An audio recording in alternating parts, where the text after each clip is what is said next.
Okay, people have asked some questions, and I will try and answer them. So, what happened? In 2018, I was subject to an anonymous wellness check, and it was carried out. I had the poor luck that it was carried out by a bad guard who targets vulnerable people and who created, conflated and fabricated the situation all the way to me being tortured, beaten and falsely imprisoned. I secured my release based on the false imprisonment being based on lies, many lies. I proved every single thing the guard said to the hospital as a lie, and got released 10 days later. I got the 21-day involuntary section completely revoked after 12 days, released in 10. I got out. I was bewildered. I discovered the cops had stolen, or the guards as they quaintly like to be known, had stolen property of mine. As the action was taken under the Mental Health Act, they had no right to do that. They refused to return it and started taunting me on the phone. I was forced to file a GSOC complaint at the suggestion of Michael Hanaho because they had destroyed my belongings, which they thought were recording and beating me, and stolen things, and basically were being monsters. So they took a bad faith, abusive process, malicious prosecution against me. But they only did that when they managed to get the GSOC complaint whitewashed. They tried to charge me with things that never happened. They took those to court. It was a shambles. They thought they would get through in court by intimidation and perjury. That went as far as taking a completely obviously fabricated case to the district court and asking for it to be kicked up to the circuit court because they thought that I would bend the knee. I don't know what the word is. I would tug the forelock. I'd be like, oh, Jesus, I better plead guilty and hope they go easy on me. They lost. Let me repeat that. The Kevin Street Guards, as led by Brian Gillen, they lost. They didn't just lose a little bit. They lost bitterly. And as it progressed, Brian Gillen and his colleagues, Michael Mullen and others, David Houlihan, persuaded more colleagues to lie for them, even as their own disclosure was showing them to be lying. And that was 57 photographs that they went back and took for, I don't know, because you'd have to be one fucking imbecile to go back to a scene of a fake incident and take photos proving you faked the incident to call in your armed response buddies so, in your own words, in hospital, they could get paid. I don't know the reason there, but they lost. Brian Gillen and the Kevin Street Guards and the South Metropolitan Guards lost, and they lost bitterly.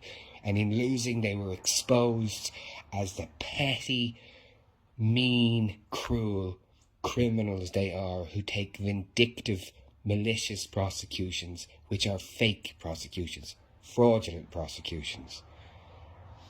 Any number of variants of prosecutions that shouldn't be taken. I'm sure out there somewhere there's a malicious prosecution, somewhere that has maybe a grain of truth in it, but mine didn't. So they lost. Getting back to that, the guards lost, and the guards, they don't like losing.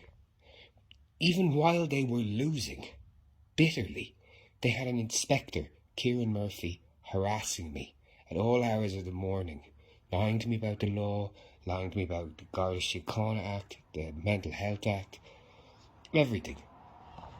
And they still lost. But they were so confident of winning because they're so used to people believing the guards that the inspector, Kieran Murphy, even gloated in a recorded phone call that Brian Gillen had organised more guards to commit perjury. He accidentally was dumb enough to blurt that in a recorded phone call.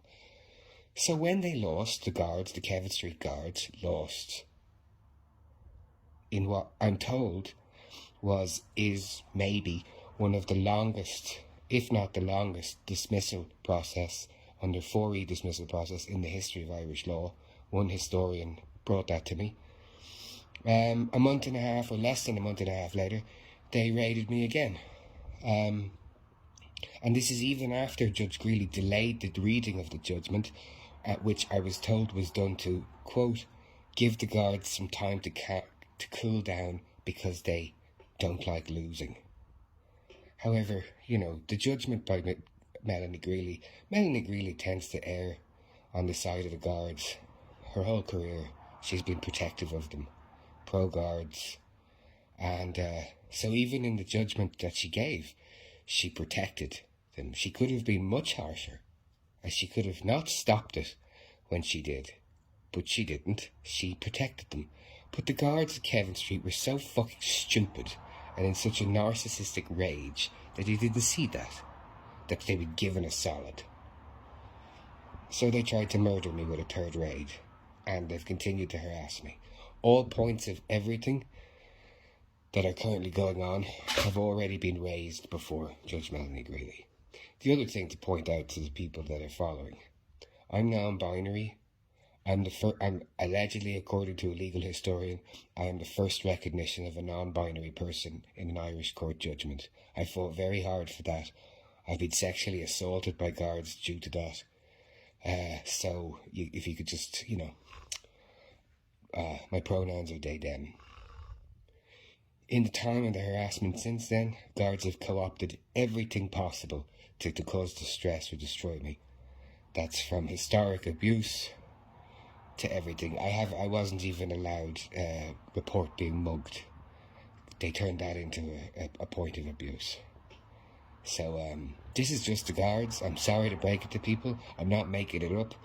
No one's going to sue me for libel, considering all the evidence I have contrary, because this is what has to happen. If the guard is one of the guards that didn't commit perjury, but was involved in it, they still have collusion. And then they have to argue that they're either criminally incompetent or they did do the thing. I'd like to see people try and argue that they were criminally incompetent. And just for the record, to other weird followers that have said comments, I'm firmly Black Lives Matter, pro-vaccine, vaccines work, trans rights are human rights, Slava Ukraine, free the Iranian women, remember the Armenian genocide, and free Hawaii. I hope that answers some of the questions that have been put to me.